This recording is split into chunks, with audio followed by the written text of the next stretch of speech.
안녕하세요, 여러분. 노후톡톡입니다.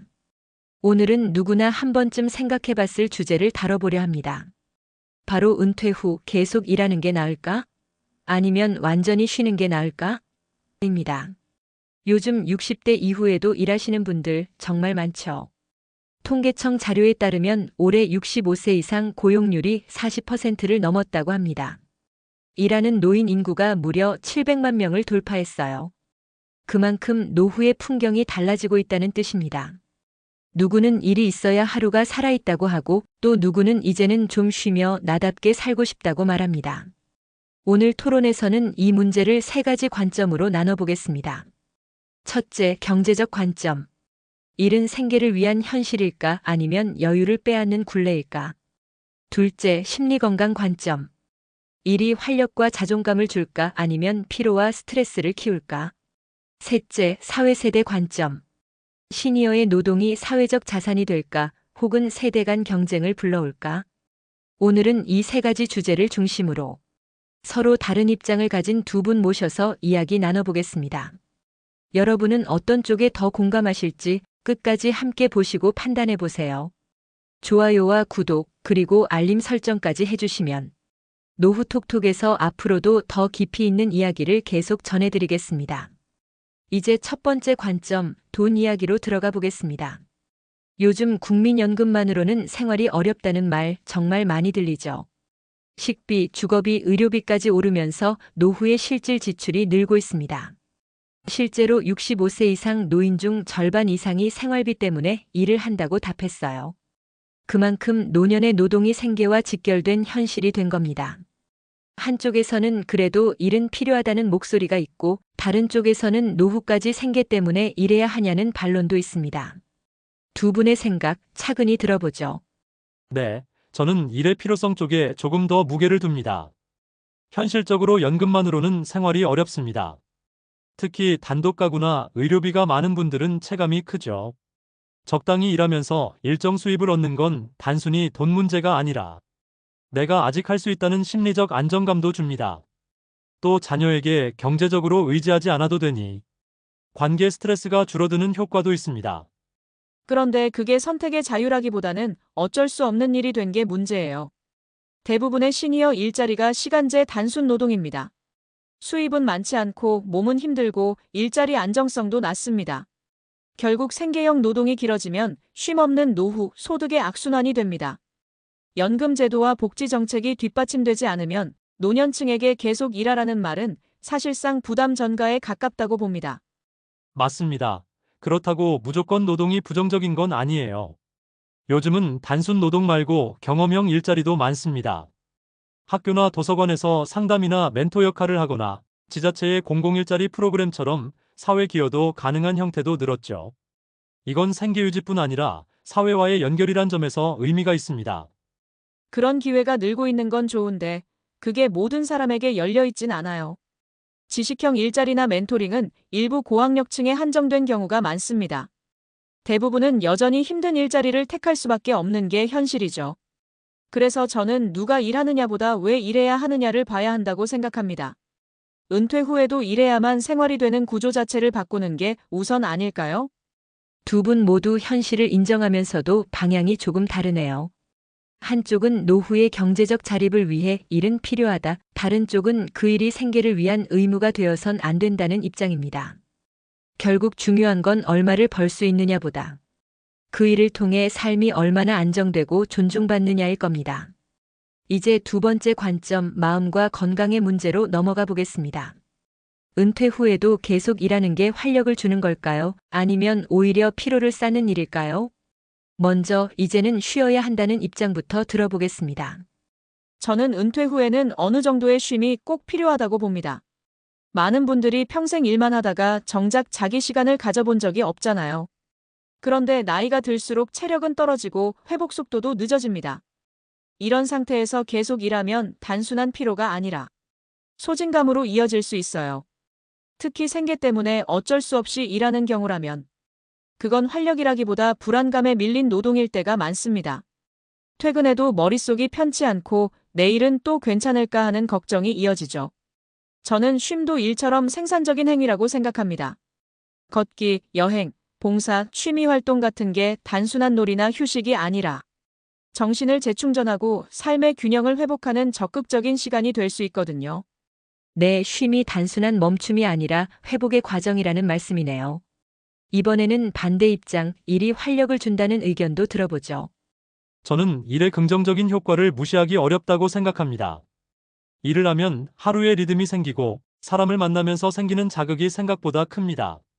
한국보건사회연구원 조사에서도 사회활동이 많은 노인일수록 우울감이 낮고 내 건강이 좋다고 답한 비율이 훨씬 높았어요.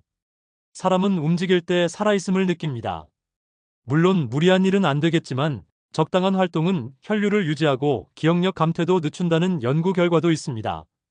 저는 이런 일의 리듬이 단순한 생계 유지가 아니라 정신적 활력과 자존감 회복의 통로가 된다고 봐요. 그 부분은 저도 인정합니다. 다만 적당한 일이라는 게 현실에서는 쉽지 않다는 게 문제예요. 마트 진열, 버스 안내, 환경 미화처럼 대부분이 반복적이고 육체적으로 힘든 일자리예요. 이건 활력이 아니라 건강을 갉아먹는 구조죠. 실제로 그런 일을 오래 하신 분들 중엔 무릎, 허리, 손목 질환으로 고생하는 분들이 많아요. 결국 이를 통한 건강 유지가 가능하려면 일의 질과 환경이 함께 개선돼야 한다는 점, 이건 꼭 짚어야 합니다. 맞습니다. 그래서 저는 일의 양보다 형태가 중요하다고 생각해요. 요즘은 하루 3, 4시간만 하는 시간제나 자율 근무 또는 상담 멘토링처럼 경험을 살리는 일도 조금씩 늘고 있습니다. 이런 일들은 몸의 부담은 줄이면서도 사회와의 연결을 유지시켜주죠. 결국 핵심은 얼마나 일하느냐가 아니라 어떻게 일하느냐 아닐까 싶습니다. 두 분 말씀을 듣다 보니 방향은 달라도 결국 같은 지점을 향하고 있는 것 같습니다.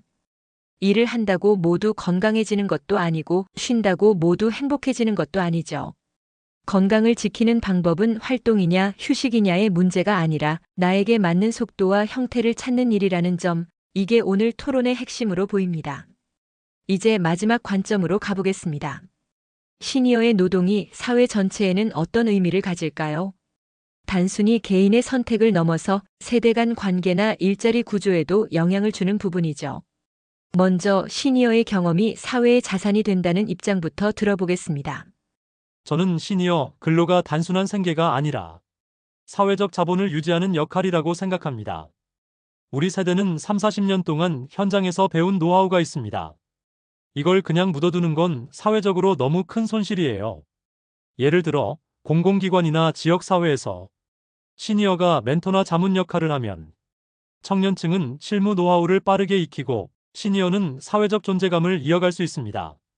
이미 일부 기업에서는 시니어 어드바이저 제도나 퇴직자 컨설턴트 프로그램을 통해 이런 구조를 시도하고 있어요. 이건 일자리 경쟁이 아니라 세대 공존 모델로 발전할 수 있는 부분입니다. 경험을 사회적 자산으로 본다는 말씀이네요. 이번엔 반대 시각, 시니어 노동이 세대 간 경쟁을 심화시킨다는 의견도 들어보죠. 이론적으로는 멋진 이야기인데 현실에서는 그렇게 이상적으로 돌아가질 않아요. 시니어가 많아질수록 청년층이 진입할 자리가 줄어드는 구조가 있습니다. 기업 입장에서는 숙련된 시니어를 값싼 단기 계약직으로 활용하는 경우도 많습니다. 결국 경험의 전수가 아니라 값싼 노동력의 대체로 끝나는 거죠. 게다가 시니어의 일자리가 늘어난다고 해서 청년층과 자연스럽게 협업 구조가 만들어지는 것도 아닙니다. 업무 환경이 세대별로 분리된 채 결국은 세대 간 이해 충돌로 이어지는 사례도 적지 않아요. 그 지적도 타당합니다. 하지만 저는 이 문제를 자리를 뺏는다는 식으로 볼 게 아니라 함께 구조를 바꿔가야 하는 문제라고 봐요. 노년층이 완전히 빠진다고 청년 일자리가 자동으로 늘진 않잖아요. 오히려 고령 인구가 늘어난 사회에서 시니어의 경험을 활용한 새로운 산업과 서비스가 생기면 그게 다시 청년 일자리로 이어질 수도 있습니다. 예를 들어 실버케어, 건강관리, 생활지원 분야는 고령층 수요가 많아질수록 새로운 일자리를 만들어냅니다. 이걸 세대 간 협업의 생태계로 설계해야죠. 저도 그 방향에는 공감합니다. 다만 지금처럼 제도나 인식이 뒤따르지 않으면 시니어 노동은 여전히 생계형 단기직에 머물 수밖에 없습니다. 단순히 일하라, 경험을 나눠라가 아니라 어떤 환경에서 어떤 역할로 일할 것인가에 대한 사회적 합의가 필요해요. 그게 전제되지 않으면 결국 세대 갈등만 커질 수 있습니다. 두 분 모두 중요한 지점을 짚어주셨습니다. 노년층의 노동은 사회적 자산이 될 수도 있고 반대로 세대 간 경쟁의 불씨가 될 수도 있습니다. 결국 핵심은 제도의 설계와 사회 인식의 변화겠죠. 시니어의 경험이 청년의 기회와 연결되고 세대가 서로의 역할을 인정하는 구조가 된다면 그게 진짜 건강한 노후 사회 아닐까 싶습니다.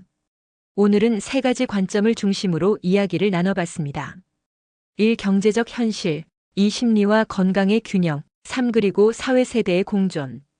결국 은퇴 이후의 삶에는 하나의 정답이 없습니다. 누군가는 계속 일하며 활력을 느끼고 누군가는 쉼 속에서 자신을 되찾습니다. 중요한 건 누가 옳은가 보다 나는 어떻게 살고 싶은가입니다. 일을 통해 살아있음을 느낄 수도 있고 쉼을 통해 삶의 의미를 다시 채워갈 수도 있죠. 어떤 길을 선택하든 그것이 나에게 맞는 속도라면 그게 바로 잘 사는 노후일 겁니다. 여러분은 은퇴 후 어떤 삶을 원하시나요? 댓글로 여러분의 생각을 들려주세요. 오늘 영상이 도움이 되셨다면 좋아요와 구독 잊지 마시고요. 지금까지 함께 해주셔서 감사합니다.